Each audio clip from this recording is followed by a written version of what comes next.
لیاقت حسین ازہری صاحب تشریف فرمائے ہیں. میں یہ پوچھنا چاہوں گا حضرت، جس طرح بات ہوئی ماہ رمضان کے استقبال کو بھی تحسین کے کلمات سے نوازا گیا، پھر کس طرح کا ہمارا انداز اور طرز زندگی ہونا چاہیے، طرز عمل ہونا چاہیے ماہ رمضان کی آمد پر، یہ فرمائیے گا کہ ہمارا قرآن کے ساتھ تعلق بہت کم ہے، تو یہ ماہ رمضان کو اور قرآن کو ایک خاص تعلق ہے. تو اگر آج ہی سے، یعنی کہ اب جب ہم استقبال کر رہے ہیں، آج ہی سے ایک ایسا پلان کر لیں جیسا مفتی صاحب نے فرمایا کہ ایک ایسا گوشوارہ بنا لیں کہ جس کے تحت ہم اگر ماہ رمضان گزاریں تو انشاءاللہ یہ ماہ رمضان ہمیں قرآن سے قریب کر دے. کیا فرمائیے گا؟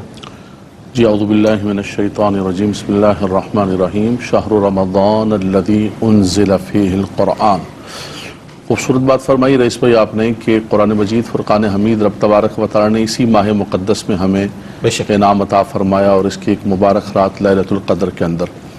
تو یقیناً رمضان کے اندر ویسے تو مسلمانوں کا معمول بھی یہ ہے کہ بحمداللہ تعالی تراویح کی صورت میں اور انفرادی صورت میں ہمارے گھروں کے اندر قرآن پڑھا اہتمام جاتا ہوتا ہے باقاعدہ.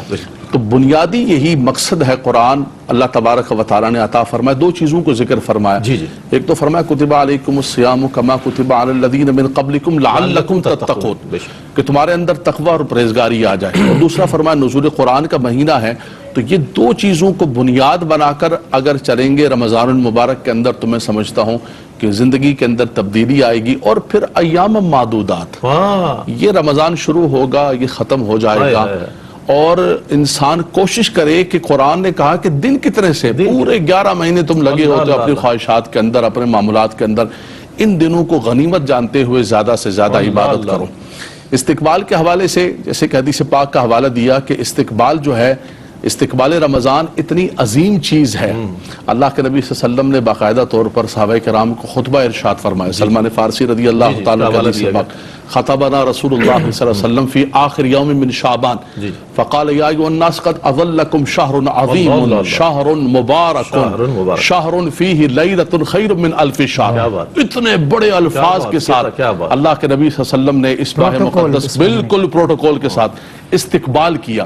پتہ چلا کہ یہ کوئی معمولی مہینہ نہیں بلکہ سید الشہور، تمام مہینوں کا سردار مہینہ، نزول قرآن کا مہینہ، اللہ کی رحمت کا مہینہ، اللہ کے فضل کا مہینہ. تو یہ پیغام دینا ہے اس پروگرام کے ذریعے کہ ہم نے پہلے سے ذہنی فکری طور پر اپنے آپ کو تیار کرنا ہے کہ اس ماہ مقدس کا کوئی لمحہ ہم ضائع نہ کریں. کوشش کریں زیادہ سے زیادہ کوشش کریں کہ ہمارے اوقات اللہ اور اس کے رسول کی تابعداری اور فرمانبرداری کے اندر ہوں.